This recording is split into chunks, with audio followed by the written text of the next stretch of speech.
Nos acompaña la doctora Marta Orozco Medina.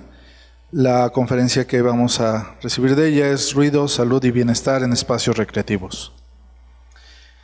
La doctora Orozco es licenciada en Biología por la Universidad de Guadalajara. Es maestra en Ciencias en el área de Saneamiento Medioambiental por la Universidad Internacional Menéndez Pelayo y doctora en Ciencias Biológicas en el área de Contaminación Ambiental por la Universidad de Valencia, en España. Académica del Centro Universitario de Ciencias Biológicas y Agropecuarias de la Universidad de Guadalajara, imparte actualmente la asignatura de Toxicología Ambiental a nivel licenciatura y Metodología de la Investigación a nivel maestría. Entonces cerramos este ciclo con la parte biológica y cómo afecta lo que ustedes hacen de ruido, lo que hacemos nosotros de ruido y cómo les afecta a esos seres vivos. Pues nos tocó a los biólogos cerrar entre muchos acústicos, así que yo me sentía la rara, pero entonces ya somos dos raros en el mundo de físico. Pero bueno, aquí estamos y esperemos también que no dormirlos con esta sesión de cierre. La idea es compartirles pues estos lineamientos que sugerimos se tomen en consideración cuando se trata de hacer estudios de ruido, salud y bienestar. Este vínculo que hay entre salud, bienestar y ruido, pues de alguna manera tiene un reto muy importante porque estamos hablando de la recreación y la recreación tiene diferentes connotaciones dependiendo de muchos aspectos, no nada más de lo que se trate la actividad por sí misma, sino de diferentes aspectos que van a estar teniendo que modelar justamente pues estas actividades que se realizan y también teniendo en consideración cuáles aspectos se tienen que identificar para hablar de una buena caracterización de espacios recreativos con la presencia de lo que es el ruido. Dentro de estos ámbitos de comprensión, bueno, no se ve que en el centro está la salud ambiental. Me gusta poner como referencia la salud ambiental porque es un contexto como mucho más amplio que la mera definición de salud de las personas, porque bueno, ese enfoque antropocéntrico es lo que nos ha venido a traer muchos problemas como sociedad y es lo que de alguna manera está influyendo en el deterioro ambiental y con ello pues en la salud también de los grupos humanos. Entonces, entendiendo como el eje central de esta consideración, podemos tener en cuenta cómo se ligan cuestiones de bienestar, cuestiones de ruido y cuestiones de recreación cuando estamos hablando pues, de estos diferentes vínculos. Dentro de las definiciones de bienestar, pues ha habido modas y dentro de estas modas y dentro de estos modelos que se hacen de la clasificación del bienestar, anteriormente se tenía en consideración lo que era el Producto Interno Bruto y esa era una clasificación tomada como válida a nivel internacional para medir el bienestar en los ciudadanos. Y de esa manera pues tú tenías un aspecto meramente financiero para hablar de un bienestar en una comunidad y era un dato un tanto engañoso porque entonces teníamos localidades que salían muy bien libradas, pero en términos reales pues teníamos digamos un país rico, pero de gente pobre, como ocurrió mucho tiempo en China, ¿no? Así, y sigue ocurriendo. Teníamos una generación de riqueza importante, pero en realidad, ya acercándote como un poco más a detalle, pues es un dato particularmente engañoso. Se han tomado diferentes aspectos para medir esta condición de bienestar, entonces se han utilizado algunos que tienen que ver con la calidad de vida y en este toma en cuenta pues relaciones sociales, relaciones familiares, sentimiento de seguridad, otros aspectos también particularmente subjetivos del bienestar, otros que tienen que ver sí con la situación económica y con aspectos que te ligan también a un índice de desarrollo humano que toma en cuenta cuestiones por ejemplo como el número de camas de hospital, que toma en cuenta por ejemplo la red de abastecimiento de agua, en la red de servicios públicos como salud y entonces en términos de esas connotaciones es que se hace una clasificación. Y hay otro indicador que se conoce como sustentabilidad del bienestar y en este toma en cuenta también cuestiones de producción, consumo, ocio, también como ligados pues a este ámbito. Dentro de los indicadores de bienestar más significativos fue uno que se empleó como para medir el índice de planeta feliz o el índice pues, de la felicidad. Y dentro de este índice de la felicidad, pues muchos lo empezaron a adoptar pues como una especie de referente también para presumir niveles de logro y también se utilizó mucho a nivel de campañas políticas. Entonces, dentro de este ámbito de medir la felicidad, pues siempre los latinoamericanos somos los que salimos mejor librados a nivel internacional. Hay quienes dicen, bueno, estaremos muy, ya se imaginan qué, pero muy felices. Bueno, entonces, aquí hablamos de un estimado que se hizo hace algunos años, no aparecíamos en la primera lista de los 10 países más felices del mundo, pero sí aparecíamos en el lugar 22 a 25. Y luego teníamos, por ejemplo, que se hizo también esa misma estimación a nivel nacional, y dentro de ese lugar 22 que aparecíamos a nivel nacional, nos acercamos un poco más y entonces encontramos los municipios más felices de lo que sería el país, con sus debidas reservas, puesto que pues estos estudios que se hacen a veces son un tanto engañosos. Ni Guadalajara figura, y eso que es la ciudad más bonita, no sé si más bonita que Valdivia, pero es igualmente bonita. No figuramos, pero sí, eso sí. Y entonces dentro de estos elementos que se toman en cuenta para el bienestar, pues está la familia, y ahí pues les digo, los latinos tenemos muy bien adaptado este elemento, el amor, la alegría, la salud y la tranquilidad, como esos referentes más importantes que toman en cuenta las personas para hablar pues de su bienestar. Y bueno, pues creo que ahí en los resultados más recientes, Panamá, Costa Rica y Puerto Rico son los que tienen pues estos niveles más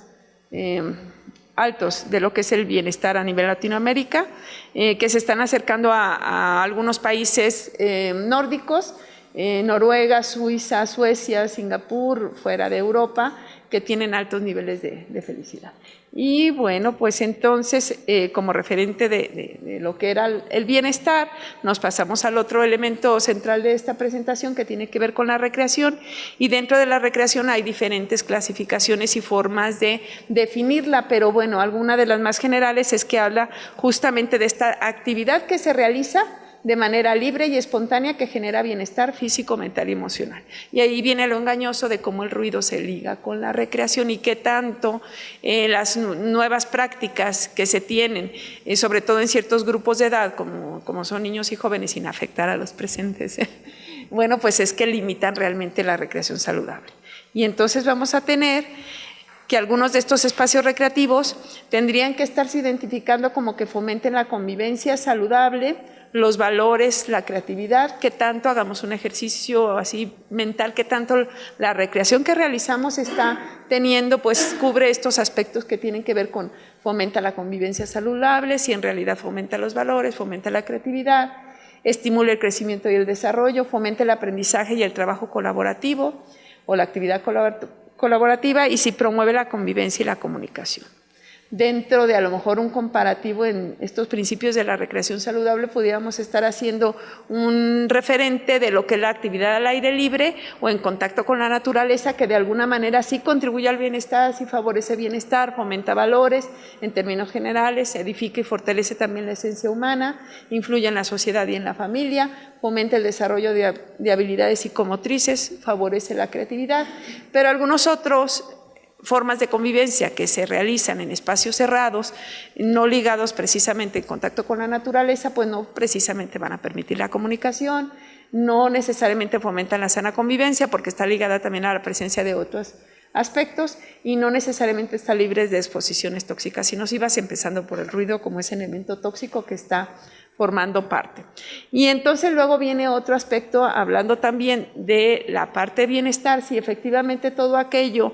que nos lleva a bienestar tiene que estar ligado con la risa, o si la risa realmente es una expresión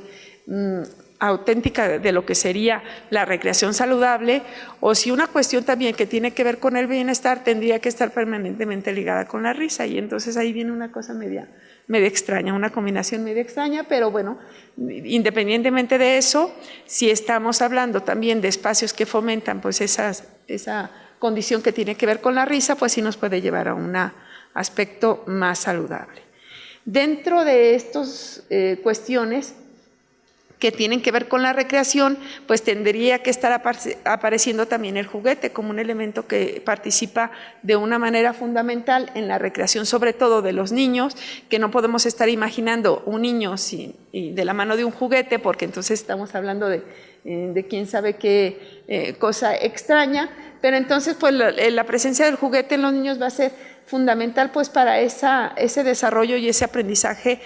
tanto mental, emocional y físico, y también va a estar ligado pues establecer cierto tipo de normas, cierto tipo de aspectos que luego facilitan la convivencia en la adulta. Tanto psicólogos, pedagogos como pues los estudiosos en el ramo de la educación están conscientes de que el juego en el niño pues es un principal elemento para fomentar el aprendizaje, y entonces luego también esto va a formar parte de su creatividad y va a formar parte de su superación personal. Es así que la presencia del juguete pues fomenta diferentes lazos que luego también son importantes a nivel de adultos. Esto sería en lo ideal. Y en lo real, bueno, pues tenemos cifras muy desalentadoras de lo que es realmente la presencia de un niño con relación a lo que sería pues el ocio, el recreo, el descanso, y entonces estamos hablando de cifras que hablan de los niños trabajando a nivel internacional, de los niños que están incluso entrenados con armas, datos también un poco crueles en México que nos habla también de ese alejamiento que hay del niño hacia la recreación saludable y el juguete, y también que nos habla de la presencia pues incluso de elementos tan severos como lo sería cómo se convierten en madres las niñas jóvenes en nuestro país, y entonces pues ahí salimos muy mal librados.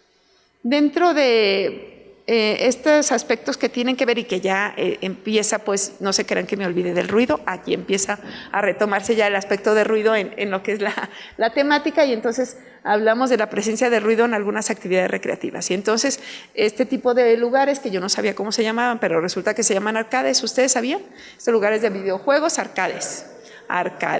Resulta que se llaman arcades, y entonces estos lugares donde hay videojuegos que se llaman arcades pues están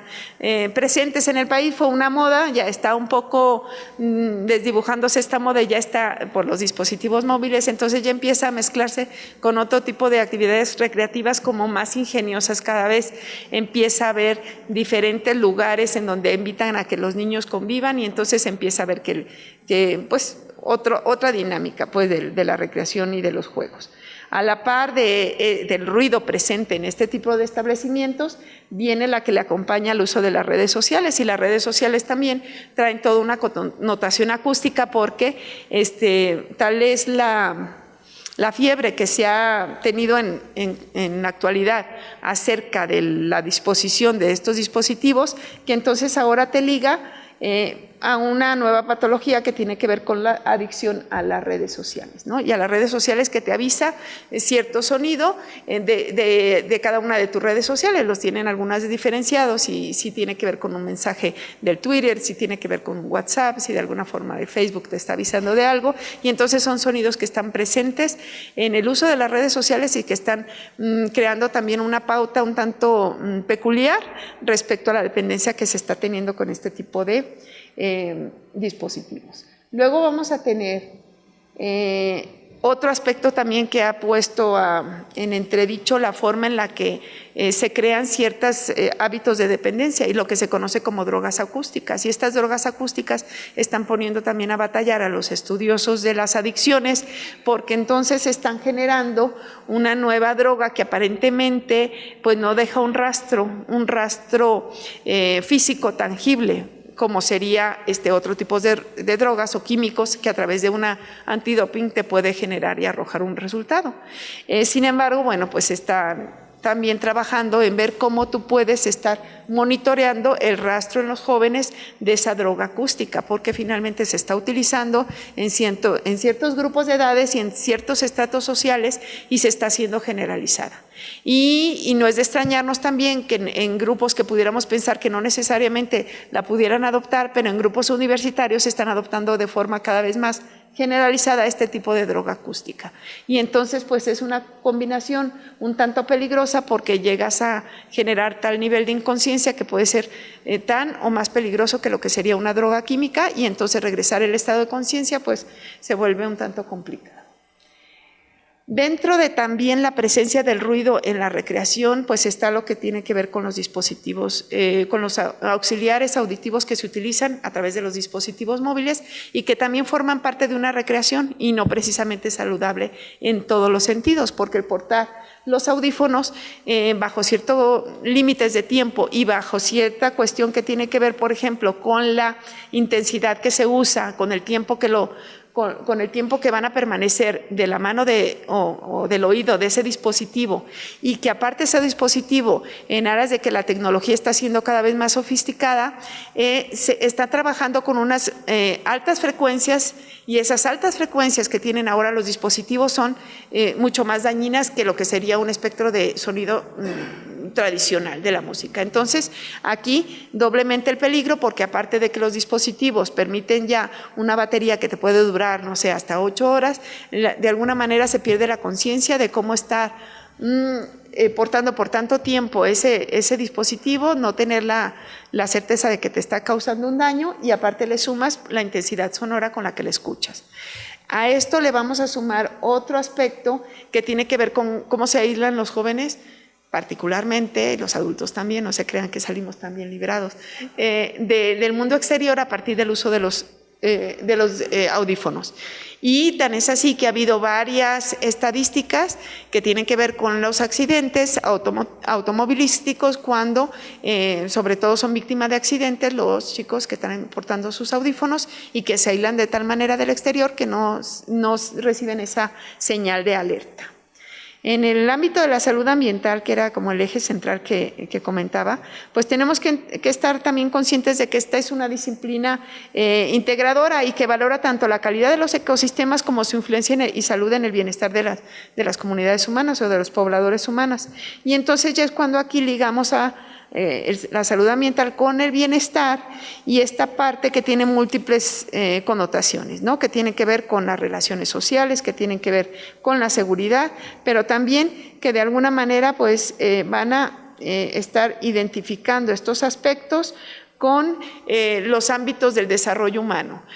Hay un teórico de la salud ambiental que trata de describir los espacios en función de los hábitos que tiene la gente. Entonces, describir la parte del ruido también resultaría interesante en los ámbitos en donde la gente vive, las zonas habitacionales y de residencia, digamos, donde la gente estudia o trabaja, donde la gente come, donde la gente descansa, se recrea y se traslada. Entonces, estos ámbitos de la salud humana nos ayudan también a tener una referencia como para acercarnos a conocer las condiciones de calidad acústica o de ruido que están allí presentes.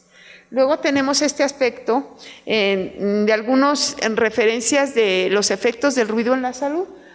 Se han descrito diferentes padecimientos relacionados con la presencia de ruido, y muchos de estos están presentes porque hay un daño directo a lo que es el sistema neuroendocrino, y entonces al tener presencia de daño en uno o en otro sistema, pues vamos a tener necesariamente afectaciones como que tan aparentemente no directamente ligadas como serían las úlceras, la osteoporosis, la diabetes, enfermedades autoinmunes que entenderíamos por qué tienen que ver con el ruido. Bueno, pues porque hay una exposición también de una alteración a lo que sería el estrés, una presencia de cortisol, por ejemplo, a ruido crónico, y una alteración al sistema endocrino, y como tal se convierte entonces en una especie de agravamiento de este tipo de enfermedades cuando hay una exposición a ruido. ¿Sí? No precisamente que sean detonadoras, pero sí van a ser causantes de que se agudicen estas enfermedades. Cuando hablamos luego de percepción por exposición a ruido, pues lo podemos clasificar en términos de si es no detectable, detectable, molesto, tolerable, insoportable. Aquí no nos acabamos de poner de acuerdo, y yo creo que ya era hora que en México decidamos cuál va a ser nuestra escala para medir la molestia de ruido, y nos estamos tardando bastante, pero en ese sentido de que ya nos tardamos, bueno, pues también podemos ocuparnos de clasificar los lugares recreativos, aparte de ese factor de ruido presente, dependiendo también de algunos hábitos que tengamos, como el grupo de edad, la religión, el grupo étnico, el género, si es individual, si es para adultos, si es para niños jóvenes, ese tipo de recreación que es como particular o distintiva de ciertos grupos de edad. También por profesión, ocupación, escolaridad, cultura, habilidades, o bien por la geografía de la zona donde vivimos. Otro aspecto importante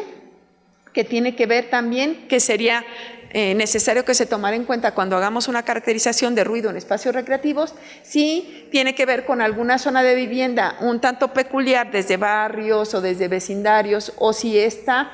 un edificio, si está equipada también con ciertas vialidades, y también aspectos que tienen que ver con condiciones climáticas e hidrometeorológicas. Asimismo, referir si es un espacio que esté en contacto con la naturaleza,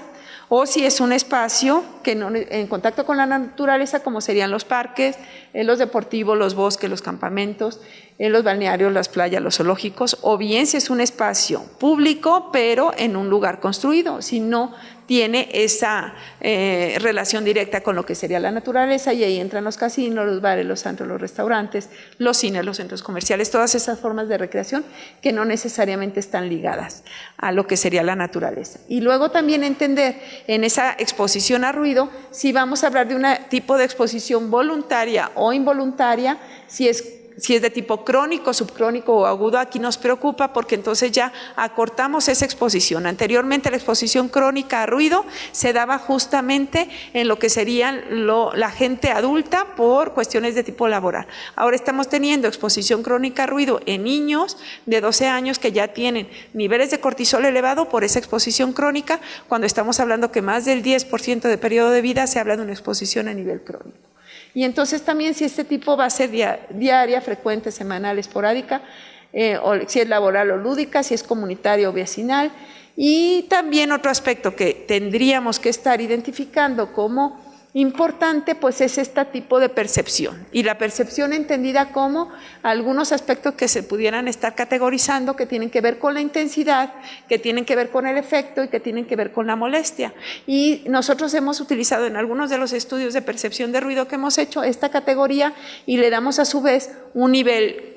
un tanto también subjetivo, pero cuantitativo, de qué nivel ligero, del 1 al 5 qué nivel le das, del moderado del 1 al 5 qué nivel le das, y entonces hacemos una especie de mapa de percepción de ruido utilizando estas diferentes categorías, y nos acercan a una condición un tanto pues más, ¿qué les puedo decir?,